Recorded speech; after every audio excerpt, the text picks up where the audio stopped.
Hello everyone, নিয়ে চলে এসেছি নতুন একটা ছোট্ট ব্লগ।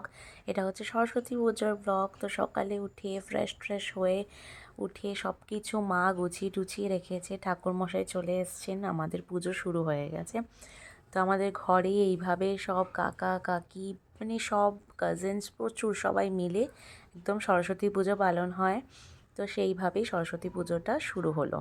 তারপরে রেডি হয়ে নিয়েছি, শাড়ি টাড়ি পরে নিয়েছি, বিকজ আমি হচ্ছি একটা স্কুলের টিচার। তো অবশ্যই সরস্বতী পুজো মানেই স্কুলে যেতে হবে।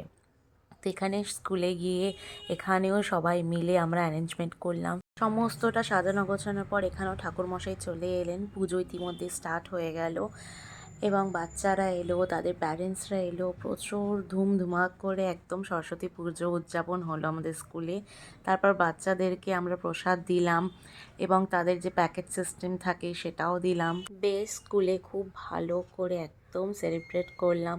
দারুণ মজা হলো, প্রচুর বাচ্চা ছিল, সবাই ফটো তুলতে চাইলো, প্রচুর ফটো তুললাম, প্রচুরভাবে দিনটাকে এনজয় করলাম।